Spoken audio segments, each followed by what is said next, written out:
नमस्कार मित्रों, आज इस वीडियो के माध्यम से मैं आपको 11वें भाव में सूर्य के स्थित होने के क्या परिणाम होते हैं उसके बारे में बताऊंगी।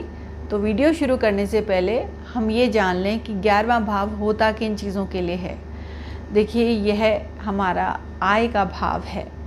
यहाँ से हम अपने लाभ के बारे में भी जान सकते हैं। हमारी जो भी इच्छाएं होती हैं, जो भी हमारी भावनाएं होती हैं, उनके बारे में भी हम अनुमान अपने 11वें भाव से ही लगाते हैं। इनफैक्ट यदि हम केपी एस्ट्रोलॉजी की बात करते हैं तो उसमें तो 11वां भाव बहुत ही इम्पॉर्टेंट है, क्योंकि जीवन में आपको जो भी विश फुलफिलमेंट होने वाली है, जिस भी भाव से संबंधित आपको यदि लाभ प्राप्त होना है, तो 11वें भाव का योगदान उसमें बहुत ही इम्पॉर्टेंट हो जाता है।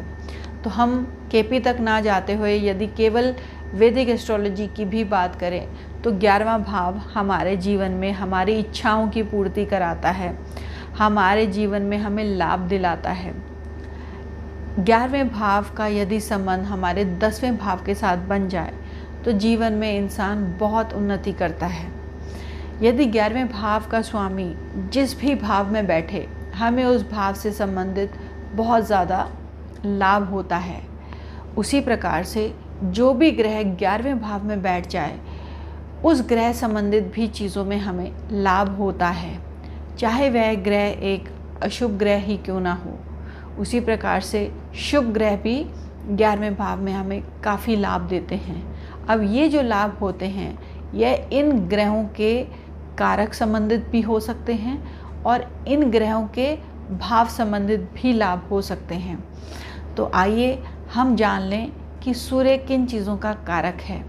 जैसा कि मैं अपने पिछले वीडियोस में बताती आई हूँ, सूर्य पिता का कारक है, सूर्य सरकार का कारक है, सूर्य एक उच्च अधिकारी का कारक है, सूर्य आपकी आत्मा का कारक है, आपके अहंकार का कारक है, सूर्य ऊन का कारक है, सूर्य फोटोग्राफी का कारक है और सूर्य क्रिएटिविटी का भी कारक है, सूर्य लकड़ी का भी कारक है, सूर्य बहुत सी चीज़ों का कारक है।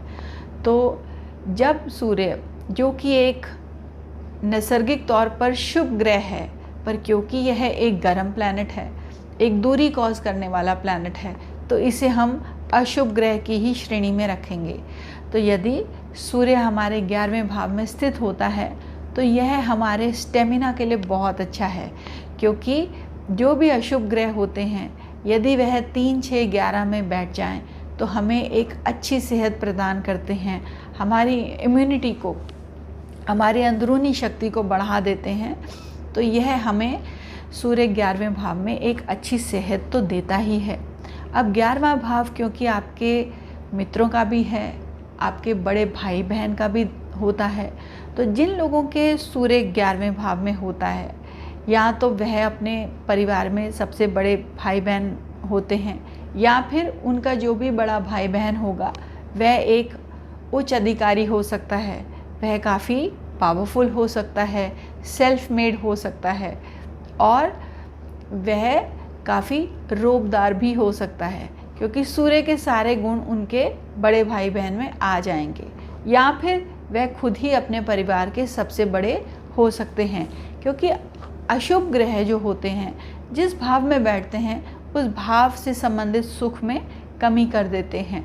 तो हम इससे ये भी समझ सकते हैं कि यदि हमारे बड़े भाई बहन हैं तो हमारे साथ ना रहते हों, या हमारे और उनके रिश्ते में कहीं ना कहीं कोई दूरी हो सकती है। अब 11वां भाव आपके पिता का तीसरा भाव भी होता है, तो यानी कि हम अपने चाचा के भी बारे में जो ज्ञात कर सकते हैं 11वें भाव से ही कर सकते हैं। तो इसका मतलब ये हुआ कि हमारे चाचा एक स्ट्रॉन्ग पर्सन हो सकते हैं, सरकारी नौकरी में नियुक्त हो सकते हैं, और यह भाव में यदि सूर्य बैठा है तो आपके पिता काफ़ी पराक्रमी होंगे और आपको अपने पिता से हमेशा लाभ होगा। आपकी जो भी इच्छाएं हैं उनको पूर्ति करने में आपके पिता का बहुत बड़ा योगदान हो सकता है। अब सूर्य जहाँ बैठता है उस भाव को तो जागृत करता ही है। अब जहाँ पर सूर्य की दृष्टि पड़ती है उस भाव को भी जागृत करता है, और कहीं ना कहीं उस भाव से हमारी दूरियां भी क्रिएट करता है। तो यदि सूर्य 11वें भाव में बैठा है तो यहाँ से उसकी जो दृष्टि है हमारे पंचम भाव पर पड़ती है और पांचवा भाव हमारे संतान का भाव होता है, पांचवा भाव हमारे प्रेम संबंधों का भी होता है।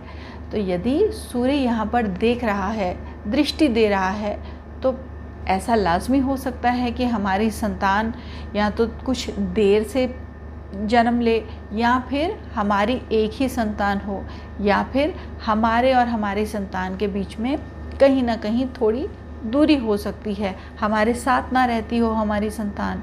उसी प्रकार से सूर्य की दृष्टि जब पंचम भाव पे पड़ती है तो ऐसा भी हो सकता है कि हमारे प्रेम संबंध जो हैं उनमें एक स्टेबिलिटी फैक्टर की कमी हो, जिसकी वजह से प्रेम संबंध ज़्यादा लंबे ना चल पाएँ, किसी वजह से दूरी आ जाए, या फिर हम जिसके साथ भी प्रेम संबंध करते हैं वह जो जातक है वह एक उच्च अधिकारी हो सकता है, वह काफ़ी फेमस हो सकता है।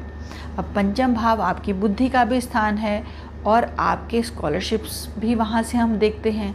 तो सूर्य की दृष्टि यदि यहाँ पड़ रही है तो आपको सरकारी स्कॉलरशिप भी मिल सकता है और आप काफ़ी एक क्रिएटिव टैलेंट वाले भी हो सकते हैं।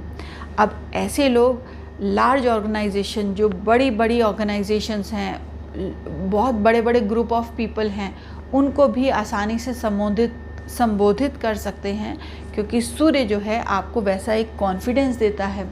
जो सीनियर लोग होते हैं उनके साथ डीलिंग्स करते हैं और उनसे लाभ भी पाते हैं।